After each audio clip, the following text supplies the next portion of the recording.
ஆனால் இன்னைக்கு முதலமைச்சர் அவர்கள் இன்னைக்கு காலையில் எத்தனை பேர் பார்த்தீங்கன்னு தெரியலீங்கன்னா, 2 நல்ல பசங்கன்னா, அருமையான பசங்க. அவங்கள வந்து நம்ம எந்த தேவா ஜீவா 2 அற்புதமான பசங்க. சின்ன வயசுலேயே ரீலெல்லாம் போட்டு நல்லா பண்ணுறாங்க. அதில் நாம் எந்த மாற்று கருத்தும் இல்லை. அவங்கள வர வச்சு முதலமைச்சர் அவர்கள் ரீல்ஸ் எல்லாம் போட்டுட்டு அந்த குழந்தைங்களை கடைசியாக சொல்கிறார், தம்பி நல்லா படிப்பா அப்படிங்கிறார். நீங்கள் அரசு பள்ளியில் கஞ்சா புழக்கத்தை நிறுத்தினீங்கனாவே குழந்தைங்க நல்லா படிப்பாங்க. அரசு பள்ளிக்கூடத்தை தரமாக கொடுத்தீங்கனாவே குழந்தைங்க நல்லா படிப்பாங்க.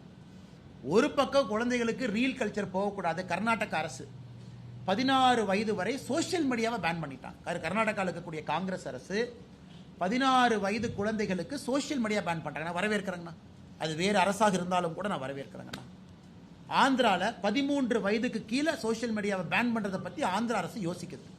ஆனால் முதலமைச்சர் அவங்க படிக்க வேண்டிய சின்ன குழந்தைங்களை கூப்பிட்டு அவங்க ரீல் போட்டுட்டு தப்பில்லை. அந்த குழந்தைங்களை, தம்பி நீ ரீல் போடாதப்பான்னு ஃபோன் பண்ணி படிப்பான்னு சொல்லணும்ல.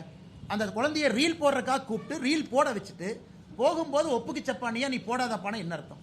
அதனால் முதலமைச்சருடைய கவனம் எங்க இருக்குன்னு நமக்கு தெரியுது. விளாத்திக்குளம் சம்பவம் நடந்த பொழுது முதலமைச்சர் எங்க இருந்தாருன்னு உங்களுக்கு தெரியும். ஒரு அரசு பள்ளியில் ஒரு நிகழ்வில் இருக்கிறாங்க. குழந்தைங்கள்லாம் டான்ஸ் ஆடிட்டு இருக்கிறாங்க சினிமா பாட்டுக்கு. அதை பார்த்துக்கிட்டு உட்காந்துருக்காரு. பக்கத்தில் மா சுப்பிரமணியம் இருக்கிறாங்க. இன்னைக்கு முதலமைச்சருடைய கவனம் வேறு பக்கம் இருக்கு. முதலமைச்சருடைய கவனம் சட்ட ஒழுங்கல் இல்லை. முதலமைச்சருடைய கவனம் தமிழகத்தினுடைய நலன் இல்லை. ஆனால் இன்னைக்கு ரீல்ஸ் போடக்கூடிய முதலமைச்சராக மாறிட்டாரு. அல்லது ரீல்ஸ் போடலினா படிக்க வேண்டிய குழந்தைங்களை கூட்டிட்டு வந்து ரீல்ஸ் போடுறாரு. ரீல்ஸ் போடுங்கப்பான். அதனால் இது எல்லாம் நம்ம பார்த்துக்கிட்டு தாங்க நான் இருக்கிறோம். என்ன பண்ணுறது? இன்னும் ஒரு 30-40 நாட்கள் இதையெல்லாம் அனுபவிச்சு தாங்க நான் ஆகணும். வேற வழி இல்லை.